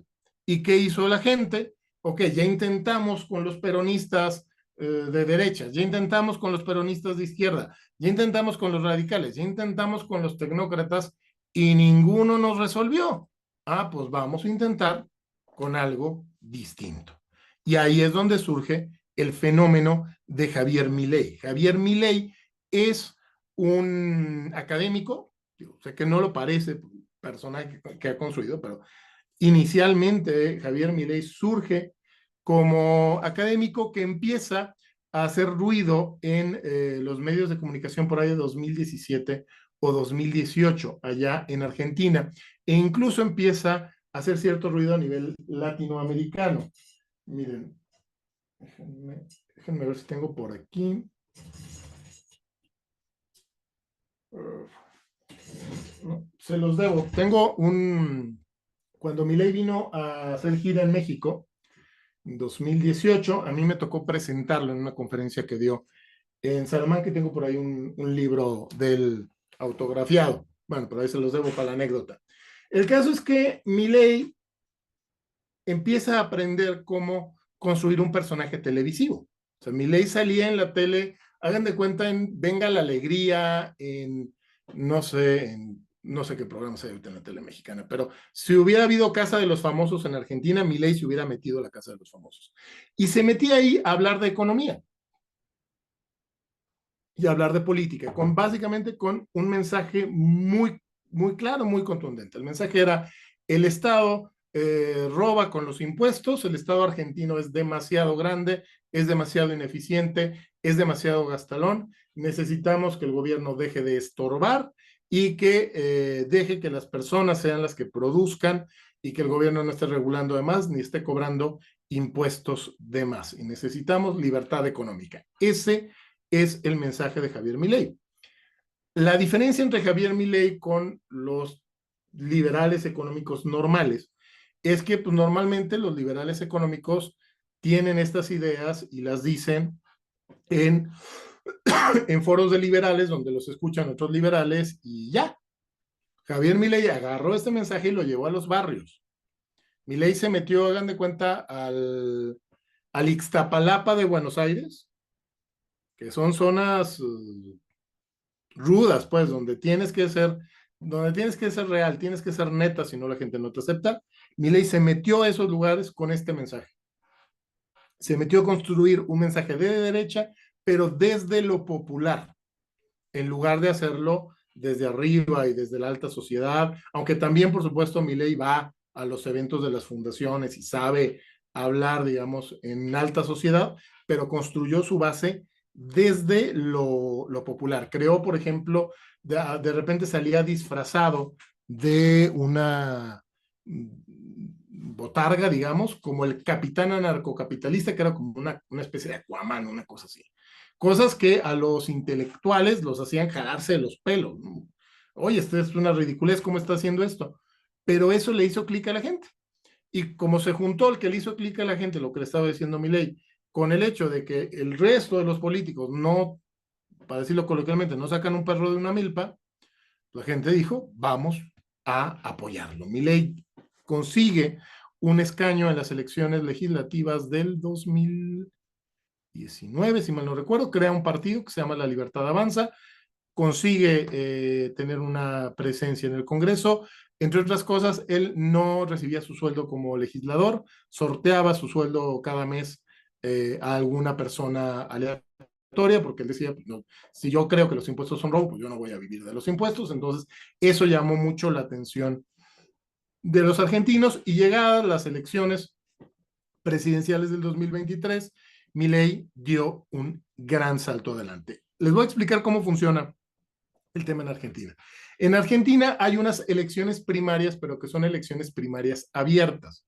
Es decir, si hay 5 o 6 personas que quieren competir por un mismo partido, por una misma alianza, porque además en Argentina hay como 50, 60 partidos, lo que hacen es inscribirse a una elección primaria que son conocidas como las PASO, las elecciones abiertas obligatorias. Y en estas elecciones, Javier Milei ganó, fue el candidato más votado. Aquí no es que estuvieras compitiendo en sí contra el otro, pero sí mandaba un mensaje muy importante el hecho de que Javier Milei obtuviera más votos, más apoyos en las elecciones primarias que el candidato oficialista, que el candidato del kirchnerismo, que era Sergio Massa, y que la candidata de la derecha tecnocrática, que era Patricia Bullrich. Y acá además había otros candidatos que obtuvieron menos y menos y menos y menos votos. Si se fijan, por ejemplo, de Unión por la Patria estaba Sergio Massa, pero también estaba Juan Grabois.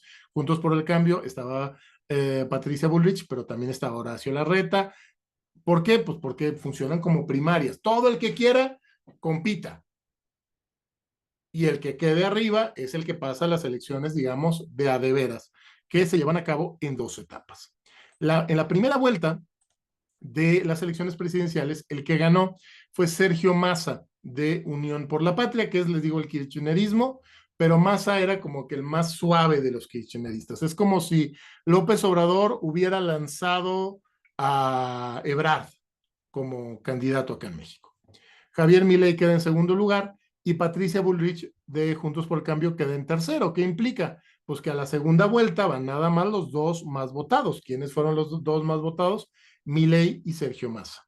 Milei negoció con Patricia Bullrich y con Macri para integrarlos en su movimiento y logró que la mayoría de los votantes del centro derecha lo respaldaran a él. Y entonces en las elecciones definitivas, en la segunda vuelta electoral, Javier Milei obtuvo el 55% de los votos contra el 44% de Sergio Massa, el candidato de la izquierda. Hubo 2% de votos en blanco y 1.62% de votos nulos. ¿Qué es el voto en blanco? El voto en blanco es no votar por ninguno o incluso hacer, dependiendo del país, votar una casilla que se llama voto en blanco, que es una manera de decir no me gusta ninguno de los dos. Eso en México no existe, pero en Argentina y en Colombia sí existe. Entonces, como Milei logra negociar con el centro derecha, Milei gana las elecciones. ¿Y qué pasó? ¿Qué ha pasado con el gobierno de Milei en estos años, en estos meses? Pues la opinión de Milei, la opinión sigue siendo mayoritariamente negativa, porque mucha de la gente que votó por él no era porque lo apoyara a él, sino nada más porque lo odiaba menos de lo que odiaban a los anteriores, pero su opinión positiva está tendiendo a subir conforme avanza el tiempo. ¿Por qué? Porque entre otras cosas está logrando frenar el colapso económico del Estado argentino. Ha logrado generar ciertos superávits locales y la inflación está bajando mucho. En Argentina la inflación ahorita debe estar en un 4% mensual. Para ponerlo en perspectiva, en México nos estamos jalando los pelos por una inflación del 5% anual, es decir, nuestra inflación es 12 veces menor a la Argentina y estamos así de, ¿qué vamos a hacer? Pero pues lo que pasa es que en México llevamos 30, 40 años de hacer las cosas bien en materia económica y por eso estamos acostumbrados a inflación de un solo dígito.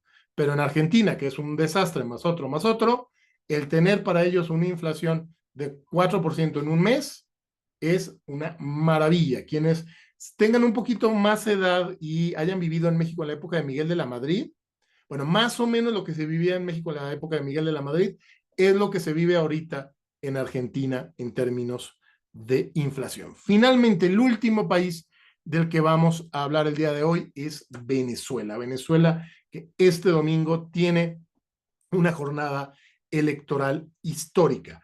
En Venezuela, durante muchos años, una de las razones para que se mantuviera el chavismo en el gobierno era que por una parte el chavismo sabe operar muy bien las estructuras electorales y por la otra parte la oposición venezolana era infumable. La oposición venezolana no tenía un líder digno de tal nombre. Hubo varios que intentaron ocupar ese espacio, Capriles, Leopoldo López, Juan Guaidó, pero la verdad es que a todos les quedó grande el desafío y la oposición venezolana no había logrado consolidar una real unidad alrededor de un personaje. Por fin lo lograron entre el año pasado y este año, ¿con quién? Alrededor de la figura de María Corina, que es la líder de este partido que se llama 20 Venezuela y que es una de las pocas personas que tiene la autoridad moral de, por ejemplo, haberle dicho a Chávez las cosas en su cara. O sea, cuando nadie se atrevía a reclamarle a Chávez en su cara, de frente a 10 centímetros de la cara de Hugo Chávez, ahí estaba María Corina diciéndole sus verdades a Hugo Chávez en su cara, cosa que ninguno de los otros opositores estaba ni cerca de lograr. Entonces, pues, María Corina es la candidata natural de la oposición, pero obviamente el régimen no quiere que María Corina sea la candidata, porque pues, sabe que si María Corina fuera la candidata, María Corina gana 4-1, 5-1. ¿Qué fue lo que hicieron? Le impidieron a María Corina lanzarse como candidata a la presidencia. ¿Por qué? Porque las autoridades electorales están completamente controladas por el chavismo. O sea, lo que tememos que pase en México es eso, y ahorita vamos a ver ejemplos varios de ese mal uso de las autoridades electorales para entorpecer la democracia. El chavismo le dijo a María Corina, no puede ser candidata. Y entonces la oposición encontró un truquito, porque para todo hay maña. Lanzaron como candidato oficial, el que va en la papeleta es este señor que está aquí en la foto, que se llama Edmundo González, que tiene un buen perfil, no es un tipo tonto, ha tenido experiencia diplomática, pero todo mundo sabe que en realidad pues, la idea es voto por Edmundo González para que gobierne María Corina, para sacar al chavismo del gobierno y para que gobierne María Corina. Entonces, ellos dos han estado encabezando la campaña de la oposición. Esta foto es de un último pacto para la transición que firmaron ayer. Hoy, bueno, ahorita están cerrando campaña en Caracas ante un lleno monumental en una de las principales avenidas del país. Están cerrando campaña simultáneamente Maduro y María Corina, y la oposición trae el doble o el triple de gente en su meeting de los que trae el oficialismo. El domingo los venezolanos van a elegir y van a elegir con esta boleta. Si la boleta de México se les hace rara, pues vean esta boleta venezolana. Una enorme cantidad de personajes. ¿Por qué? Porque hay una enorme cantidad de partidos políticos. En Venezuela levantas una piedra y salen 4 arepas y 5 partidos. Cada partido puede apoyar al candidato que quiera. Entonces hay como 7 candidatos, pero el que trae el apoyo de la gran mayoría de los partidos es Nicolás Maduro. El partido principal es el PSV, el Partido Socialista Unido de Venezuela, pero hay toda otra cantidad de partidos de izquierda que están apoyando a Maduro. Acá, viendo esta pantalla, quienes de ustedes hayan seguido un poquito más de cerca el caso venezolano, seguro ya hubo algo que les brincó y van a decir, o por lo menos van a pensar, oye, pero ¿cómo es posible que, aquí está el Zoom, que por ejemplo, Primero Justicia no lleve a Edmundo González, que es el candidato de María Corina? Si Primero Justicia era el partido el gran partido de la oposición, y alguien más me dirá, oye, pero pues que la Acción Democrática no formaba parte también de la alianza opositora, ¿por qué lleva a un señor que se llama Luis Martínez en lugar de llevar al candidato de Corina? Y lo mismo acá la COPEI, que era como el PAN de Venezuela. ¿Por qué la COPEI lleva también a este señor en lugar de llevar a Edmundo González, que es el candidato de Corina Machado? ¿Por qué Voluntad Popular, que es el partido, si mal no recuerdo, de Leopoldo López? ¿Por qué lleva este señor que se llama Daniel Ceballos? Lo que pasa es que en Venezuela hay una figura que se llama la judicialización de los partidos. Básicamente, si a un partido político no le gusta el régimen busca un pretexto para quitarle el registro o para judicializarlo y quitar a la dirigencia del partido y poner una nueva dirigencia. O sea, hagan de cuenta que es como si mañana, pasado mañana, dijera López Obrador, a ver, vamos a intervenir en el PAN, y llegaran con fuerza pública, quitaran a Marco Cortés, quitaran a toda la gente que trabaja en el CEN, y llegan y meten a otra gente al CEN y dicen, ahora estos por mandato judicial van a ser los que dirijan al partido. Eso es lo que hace el régimen de Venezuela con los partidos políticos. Entonces, por eso la COPEI, ¿por qué la COPEI está apoyando a un esquirol de Nicolás Maduro? No es que la COPEI haya traicionado, ¿no? Lo que pasa es que la COPEI no es la COPEI, es una especie de partido zombie porque judicializaron y metieron ahí en la dirigencia a gente que realmente no era la que tendría que estar dirigiendo el partido. Lo mismo pasó con Voluntad Popular, lo mismo pasó con Primero Justicia y lo mismo pasó incluso con ciertos partidos de izquierda que no querían apoyar a Maduro y les dijeron, ¿cómo que no apoyas a Maduro? Tienes que apoyarlo. No quiero, pues te meto al Poder Judicial y, y te saco de la jugada. ¿Qué va a pasar? ¿Cómo van a quedar las votaciones en Venezuela? La verdad es que no tenemos una garantía de qué va a ocurrir. Hay amenazas de violencia por parte del régimen, hay una mezcla de esperanza y de pesimismo en la oposición. Es bien complicado siquiera hacer encuestas como tales, porque hay mucha gente que tiene miedo de que se sepa que no apoya a Nicolás Maduro, porque el régimen ha estado atacando a quienes apoyan a María Corina Machado. Hay más de 100 presos políticos, incluyendo buena parte del equipo de campaña de María Corina Machado está en la cárcel o está escondido porque lo están buscando para arrestarlos.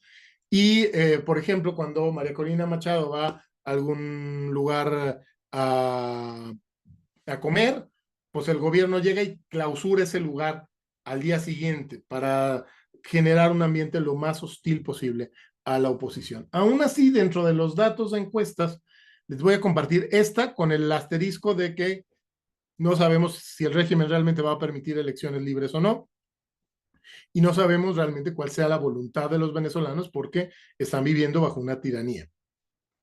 Lo que pinta de acuerdo a esta encuesta sería una victoria clara de la oposición. Edmundo González, que es el candidato de María Corina, ganaría con un 59% de los votos, ganándole por más de 2-1 a Nicolás Maduro, y todo lo demás, los demás estofados de candidatos esquiroles estarían obteniendo de 1,5 para abajo, según esta encuesta, pero tómenla con 10 granos de sal porque realmente no sabemos hacia dónde va a virar la cosa en Venezuela el domingo. En cuanto a la autoidentificación, esta misma encuesta dice que el 40% de la gente se identifica como opositora, el 30% como chavistas, aunque casi les garantizo que una gran cantidad de estos supuestos chavistas es gente que contestó eso por temor, y 29% a ninguno. 35% de la población cree que la oposición ganará y habrá un cambio, 26% cree que Maduro ganará y seguirá en el poder, 20% que va a ganar la oposición pero que Maduro sigue en el poder, 14% no sabe qué va a pasar. Por lo pronto, el gobierno de Nicolás Maduro está perdiendo cada vez más apoyos internacionales. La izquierda sudamericana, que había sido el gran pilar del chavismo, lo ha abandonado casi por completo, tanto Boric en Chile como Lula en Brasil, como el propio Petro en Colombia y como Alberto Fernández en Argentina, han ido marcando distancia de Nicolás Maduro y básicamente le han mandado de las maneras sutiles y no sutiles que se les ha ocurrido el mensaje de Maduro, si pierdes, reconoces y te vas. Maduro, obviamente, no quiere salir del poder y por lo tanto lo que ocurra en Venezuela será hasta el domingo un misterio, y sobre todo desde hoy y el domingo y luego también en los meses y años por venir, es un ejemplo y es una referencia a la que tenemos que tomar muy en cuenta en México porque vamos desgraciadamente en un camino que a lo mejor no es idéntico, no es el mismo autoritarismo, pero vaya que se parece en algunas cosas. Muchísimas gracias. Vamos a pasar a la sección de preguntas y respuestas. Entonces, no sé si por ahí el de Pan Querétaro nos quieran apoyar para guiar la sesión o si vamos dando la palabra libremente. Ahí Hola, ¿qué tal? Buenas noches, ¿cómo estás, Garibay? Habla Ricardo. Hola, muy buenas noches. Oye, nada más, eh, bueno, perdón, vengo manejando aquí en Querétaro, está cayendo la lluvia muy fuerte, pero bueno, pues de entrada agradecerte mucho por haber, pues haber colaborado con nosotros. Igual agradecerle mucho a todos los que se estuvieron conectando todas estas sesiones a nuestro curso de Así se vota en México y el mundo. Consideramos que fue un ejercicio muy, muy bueno y pues bueno, se trata ya de la última sesión. Entonces, no sé si alguno de ustedes tuviera alguna pregunta, algún comentario bueno, para nuestro último ponente. Eh, Por aquí está Juan Olvera, tiene la mano levantada. Ah, buenísimo. Adelante, Juan. Bueno, buenas noches a todos. Bueno, aquí, bueno, la, mi pregunta es, en Venezuela, ¿por qué hay más partidos, sí? Que nosotros aquí en México son únicamente 9. O sea, ¿qué ventaja y qué desventaja tienen los partidos en Venezuela, sí? Con respecto a los partidos de oposición bueno, nosotros somos un partido de oposición. ¿Y los partidos que están en Venezuela van a apoyar únicamente al partido en el poder o nada más son como se le dice partidos de relleno en Venezuela? Esa es mi pregunta. Gracias. Muchas gracias. A ver, muy interesante la pregunta. En México es uno de los países donde es más difícil, yo creo que a nivel mundial, crear un partido político. En México, crear y mantener un partido político tiene una enorme cantidad de dificultades porque, entre otras cosas, pues, los partidos reciben una buena cantidad de recurso público y entonces hay que garantizar que ese recurso esté bien usado y que esté usado por partidos que realmente tengan una representación. Por eso en México el piso para mantener un partido político es 3% de la votación y se han ido poniendo candados pues, para evitar que se creen partidos negocio. Por ahí, quienes tengan memoria se acordarán de un partido que se llamaba de la Sociedad Nacionalista, que realmente pues, no tenía ni estructura ni fondo y nomás estaba recibiendo dinero público. Entonces, en México para evitar ese tipo de casos, se han puesto muchas limitaciones de tal manera que se garantice que solo el partido que realmente representa una parte relevante de la población puede ser partido político. En otros países esto no es así. En otros países puedes tener partidos donde haya 20 o 30 votos. Se meten ustedes, por ejemplo, a las elecciones en España o en el Reino Unido, a las elecciones europeas. Había varios partidos que tuvieron a nivel nacional 4,000 o 5,000 votos nada más. Y son partidos políticos. ¿Por qué? Porque el sistema funciona de manera distinta. En América Latina en general también prácticamente todos los países son ultra pluripartidistas, quizá les digo con la excepción de México y de Uruguay. ¿Cuál es la ventaja de que haya muchos partidos? Pues la ventaja es que pueden estar representados muchos pequeños nichos de población. ¿Cuál es la desventaja de que haya muchos partidos? Que se presta, que se convierta en un circo, a que haya muchos partidos de relleno, que efectivamente ocurre en el caso de Venezuela, que muchos partidos realmente son pequeños negocios de bloquecitos del chavismo, y muchos partidos son partidos zombies, son partidos que realmente ya no existen, pero siguen manteniendo el registro, aunque realmente nadie los vote. Veíamos ahorita en la encuesta en Venezuela, o sea, prácticamente en México todos esos partidos perderían el registro de manera automática y solo se quedarían el PSV y un partido de oposición y vámonos a lo que sigue. La manera en la que se gestiona ese tema de tener demasiados partidos es a través de alianzas y a través de elecciones primarias en las alianzas. Por ejemplo, en Argentina la alianza de derecha suma normalmente como 20 partidos, la alianza de izquierda suma como 30 partidos, pero ya todos esos partidos saben que cuando sean elecciones presidenciales van a apoyar al candidato o candidata que salga de las elecciones primarias y que van a ir en alianza, lo cual al final del día los acaba convirtiendo otra vez en sistemas bipartidistas, ¿no? O sea, se acaban convirtiendo en sistemas como el de México, pero con pasos extra. En México, el tema de cómo se crean partidos va a entrar a debate cuando se discuta reforma electoral en los próximos años y va a ser un debate muy interesante porque la solución no es tan sencilla, o sea, no es nada más decir, pues que cada quien que quiera haga su partido, eso realmente no resuelve como tal el problema y será algo que se tendrá que ir definiendo en los próximos años. Mario Corona, adelante. Sí, gracias, Gerardo. Bueno, en relación platicamos de la zona de Latinoamérica, cómo incide Foro Sao Paulo, Grupo Puebla, en fin, en la, pues no sé, en la nueva reconfiguración hacia la izquierda, populismo, tu opinión al respecto, y pues hablando de las reformas, posibles reformas electorales, qué tan conveniente es un sistema parlamentario para nuestro país, eh, el hecho de que haya, pues no sé, bipartidismo, el voto electrónico, en fin, creo que son varios temas que están ahí en la mesa. Pues no sé, pareciera que pues hay mucho todavía que trabajar, ¿no? En el tema de democracia.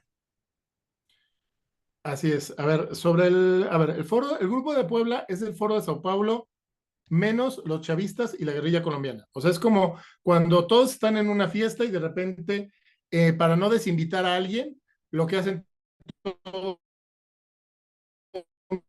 el mundo es moverse a la sala de al lado y dejar hablando solos a los que no quieren.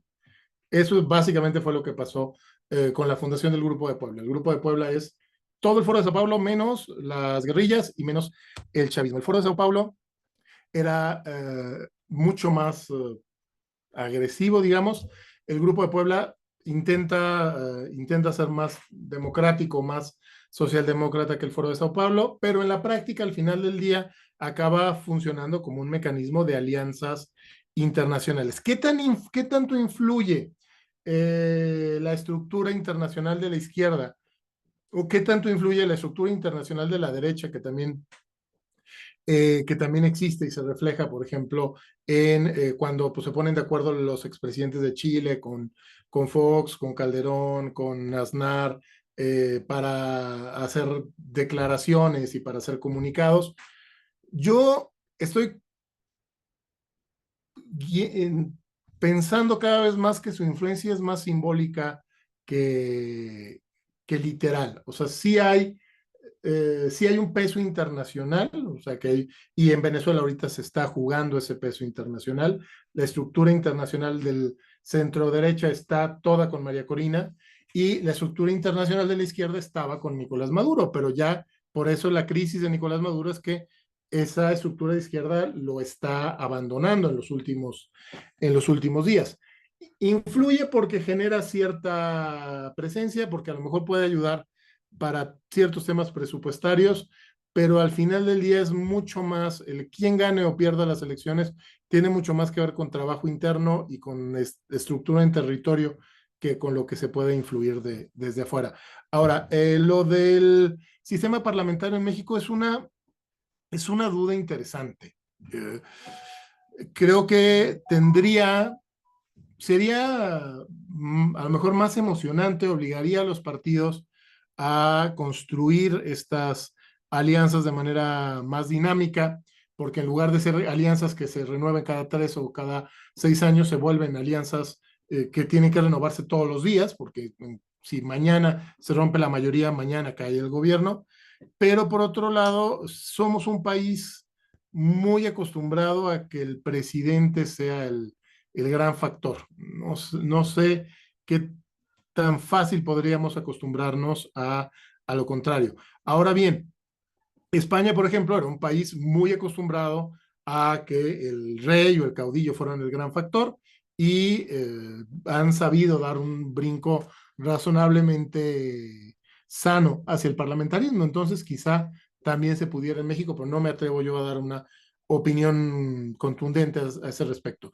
En lo que sí te puedo dar una opinión contundente es el tema del voto electrónico. El voto electrónico es una pésima idea, no solo porque facilita el fraude electoral, sino por el efecto psicológico que tiene. Está medido que los seres humanos tomamos mucho más en serio las cosas cuando lo hacemos con pluma y papel que cuando lo hacemos en una computadora. O sea, somos más responsables cuando hacemos algo por escrito con nuestra mano que cuando lo hacemos con un clic. Entonces, incluso además del tema del riesgo de fraude, que es importante, por tema de responsabilidad, mejor el voto en físico. Y el sistema electoral mexicano es muy bueno, lo han ido descomponiendo en los últimos años, pero el sistema que construimos en el 96 es muy bueno.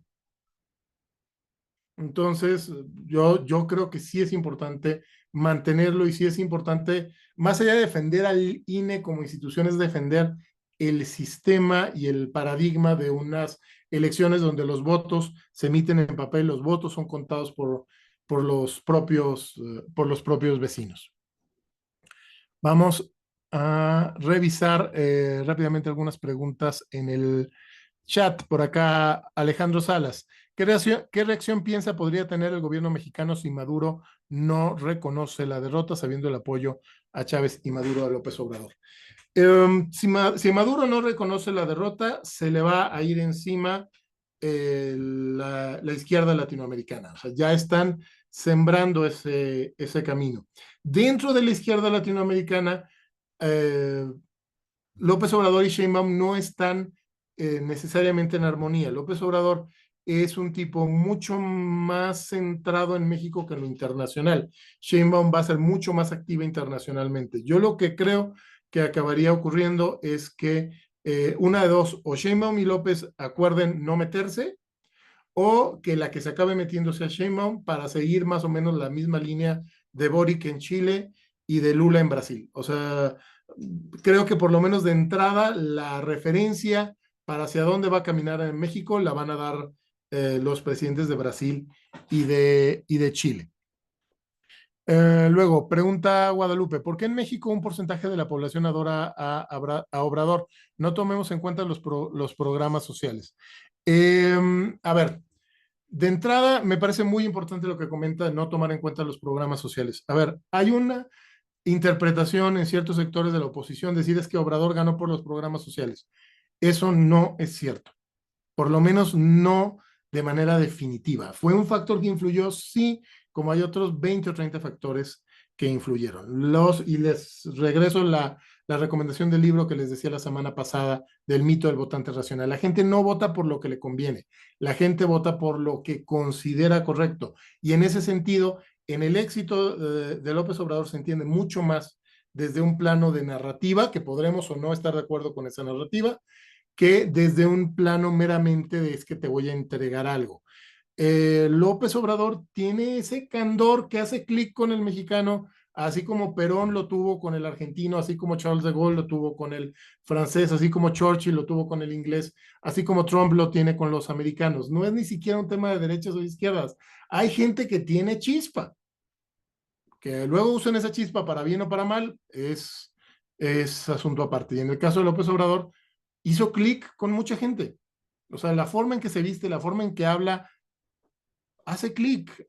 Y no es que sea necesariamente que esa gente sea tonta o que esa gente sea ignorante. No, simple y sencillamente le supo llegar y habrá algunas cosas de esa narrativa que habrá que aprender, ya sea para imitar y otras que habrá que aprender para contener y para prevenir. Pregunta por acá Rosalba Delgado, ¿los partidos en Europa tienen apoyo económico del gobierno? Depende del país, pero en términos generales tienen mucho menos apoyo del que tienen los partidos en México. En Estados Unidos, por ejemplo, el gobierno te puede dar apoyo, pero si el gobierno te da apoyo no puedes pedir donaciones y si pides donaciones entonces no puedes agarrar los apoyos del gobierno. Al final del día acaban eligiendo las donaciones.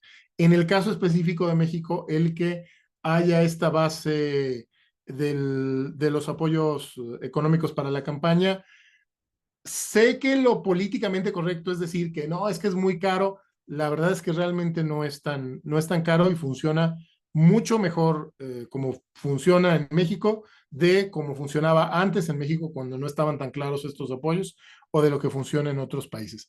Pregunta Guadalupe, ¿por qué a Trump un buen número de la población no lo quiere aceptar? Porque hay ciertos elementos de la forma de ser de Trump que chocan con la personalidad de las personas. Así como Trump a un cierto bloque de norteamericanos les hace clic, así como Obrador en México, pues del mismo modo en que Obrador en México hay gente que nos da rechazo, lo mismo pasa con Trump, particularmente con las personas de clase media alta para arriba, y con las personas en las ciudades, el estilo de Trump no les gusta.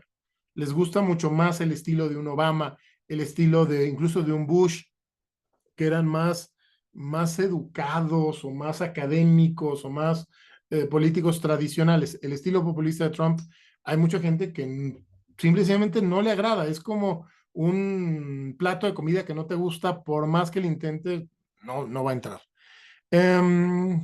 Comenta el tema de López Obrador, su fuente de apoyo son los adultos mayores y los que son beneficiados lo idolatran. Sí, pero no lo idolatran por los apoyos de adultos mayores.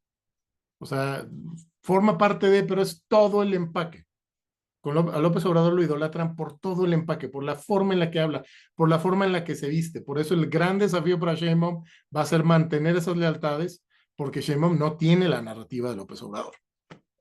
Dolores Aguilar, felicidades por su exposición. ¿Cuál es su opinión respecto al tema de la sobrerepresentación y o designación de plurinominales en México? Se va a tener que acabar definiendo, ¿cómo decirlo? En tribunales se va a tener que acabar alegando, aunque va a haber relativamente poco tiempo para hacerlo, porque se va a definir a finales de agosto y principios de septiembre ya inician los pluris. Yo lo que creo, no quiero entrar a qué es correcto, qué no correcto, qué creo que va a acabar pasando.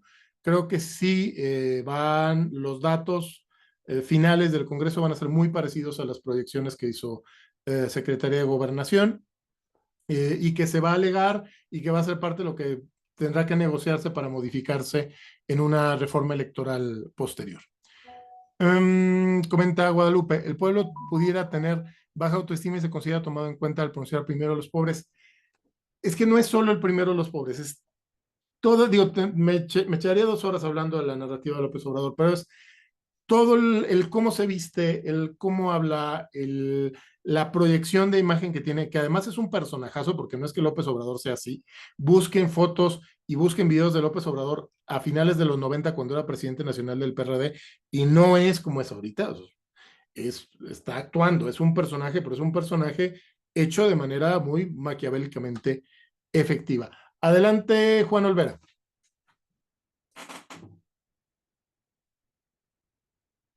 Bueno, voy a ser muy rápido para que también participe el que sigue.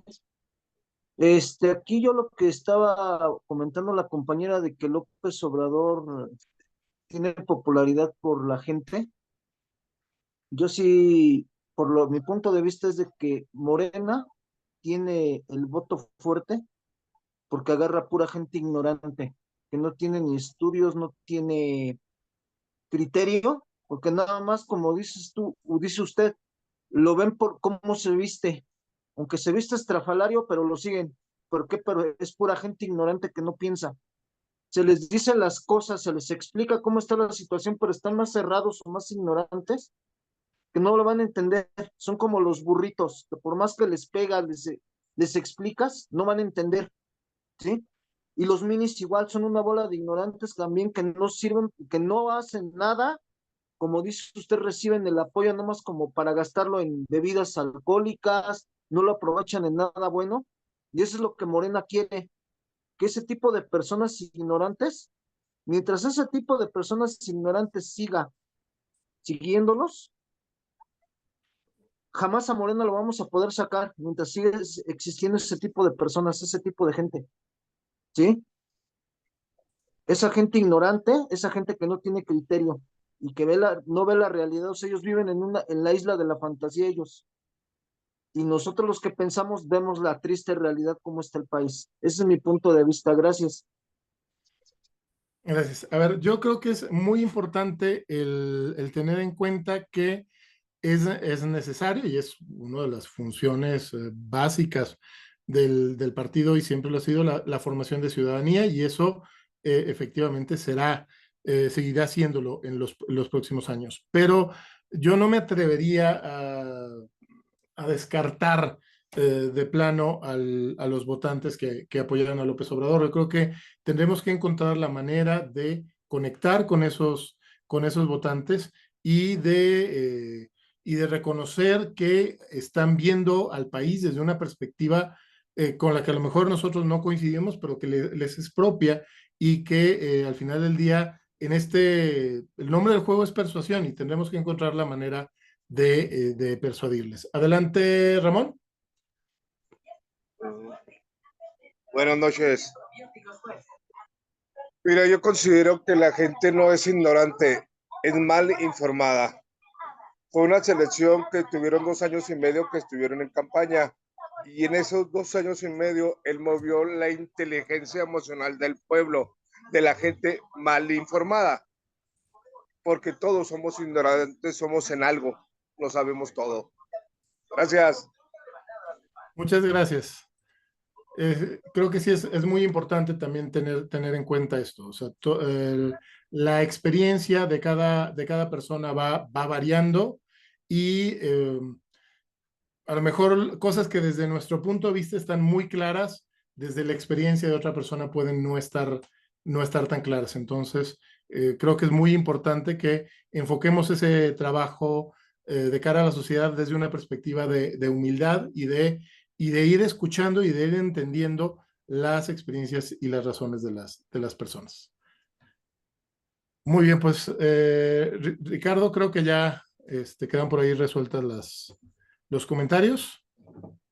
Excelente, buenísimo. De verdad, muchas gracias, Gerardo Garibay, por estas dos sesiones. Y bueno, aunque ya Memo pasó en las tres primeras sesiones, pues también agradecer que él haya participado en toda la cuestión México y que contigo, Gerardo, pues haya sido la perspectiva internacional. Igual, pues, a nombre de todo el comité directivo estatal, agradecerles muchísimo el que ustedes se hayan estado conectando a estas sesiones de Así se vota en México. Como saben, nosotros en la Secretaría de Formación y Capacitación, pues tenemos muchísimo el interés de generar debate, de mantener a militancias, simpatizantes y ciudadanos informados, y consideramos que este curso, uno de los objetivos era, pues bueno, incentivar un poquito este tema, ¿no? El hecho de decir, ciudadanos, hay que informarse, hay que ver cuáles son las perspectivas de lo que fue el voto aquí en México y también a nivel internacional. Para nosotros, insisto, es muy, muy importante el que podamos generar cultura democrática con todos ustedes, independientemente de que vivan o no en Querétaro. Por ejemplo, aquí ando viendo algunos que no son de Querétaro, pero no importa, de verdad para No, por nosotros ejemplo. incluso hasta nos da más gusto el hecho de que se puedan estar conectando, se puedan estar capacitando, porque consideramos también que Acción Nacional así debe ser el partido que nos esté dando información, nos esté dando herramientas, justo para que podamos fortalecer la democracia y el Estado de Derecho. Y tal cual ahorita lo decía Gerardo Garibay, pues bueno, creo que es un poco arriesgado el decir que México y Venezuela son exactamente lo mismo y que los escenarios políticos son iguales y demás, pero sí considero que hay algunas cuestiones que pueden llegar a ser similares, ¿no? Entonces creo que en México va a empezar a ver, o bueno, ya lo empezamos a ver, ¿no? Algunos temas que lamentablemente están atentando en contra del Estado de Derecho, de la democracia, vaya, de las instituciones que tanto ha defendido el Partido de Acción Nacional. Por ejemplo, el municipalismo, que los órganos legislativos no sean simplemente un lugar, pues vaya, donde se apruebe todo absolutamente sin cambiarle ni una coma, ¿no? Entonces, hay muchísimas cosas que seguramente tendremos que trabajar y también, pues bueno, sin lugar a dudas, tenemos que prepararnos muchísimo para los retos que vengan de ahora en adelante. No hay que desanimarnos, todo lo contrario, hay que tener mucha esperanza y tener la firme convicción de que nosotros tenemos que aprender a construir ciudadanía. Y para hacerlo hay que analizar la realidad, pero también hay que escuchar. Hay que escuchar lo que pasa en nuestro país, hay que observar y creo que a partir de eso podremos hacer la construcción de un mejor Querétaro y un mejor país también. Y pues bueno, ya en el chat, Araceli les compartió el link para que por favor respondan la evaluación. Todos los que se hayan conectado a las sesiones se les va a estar enviando la constancia, así que por favor respóndanla para que se las podamos tramitar, emitir y enviárselas. Y pues bueno, una vez más agradecerles a nombre del Comité Estatal. Por favor, sigan revisando nuestras redes sociales para invitarlos a siguientes cursos de formación y capacitación del PAN Querétaro. Vienen otros cursos muy interesantes. Vamos a estar de nuevo con temas de comunicación política. Vamos a tener de nuevo temas de imagen. Ese va a ser híbrido, va a ser presencial y en línea para que lo consideren quienes son de otros estados. Pueden conectarse a los que son en línea, por supuesto que sí, aunque no vengan a las sesiones presenciales, les puede ayudar muchísimo. Vamos a tener un tema sobre poder judicial también para que ahí lo estén considerando. Igual ahorita el tema está muy candente, entonces seguro nos ayudará muchísimo para entenderlo. También vamos a tener otro curso sobre post elecciones, qué es lo que sucede, ¿no? En este proceso electoral. Por lo general siempre se habla de lo que hay que hacer antes y lo que pasa durante, pero luego no se entiende mucho qué es lo que pasa después. Temas de impugnaciones, de conteo de votos, los consejos distritales para qué sirven, para qué, en qué funcionan, ayudan, no ayudan y demás. Pues bueno, todas estas dudas van a quedar aclaradas. Y bueno, también estamos publicando la certificación de Conocer. Esa va a ser completamente en línea, va a durar 2 semanas y también pueden participar. Igual ya publicamos la convocatoria en nuestras redes sociales. Así que, pues bueno, de verdad, ya después de este mega comercial que les hice, no me queda, insisto, de nuevo felicitarlos por haber concluido este curso. Me da gusto ver a tanta gente conectada y ya solamente les pediría si nos ayudan prendiendo sus cámaras para tomar la fotografía final, ya la de clausura de este curso que tuvimos. Entonces, eh, a ir acomodando esto.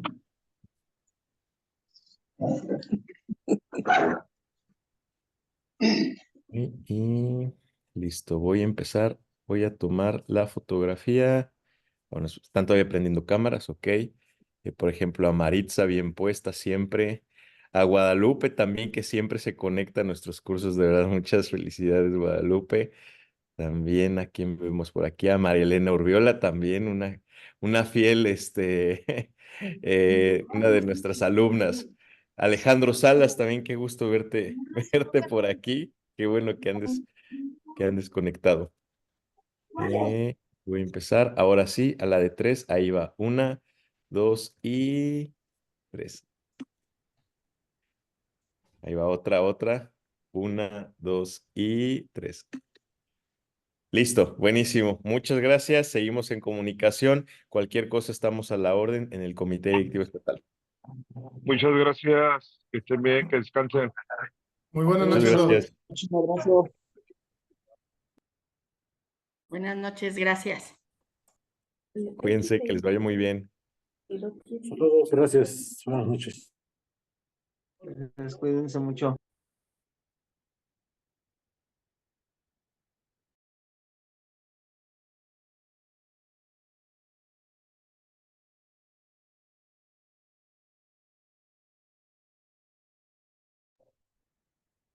Adiós, mi amigo Juan.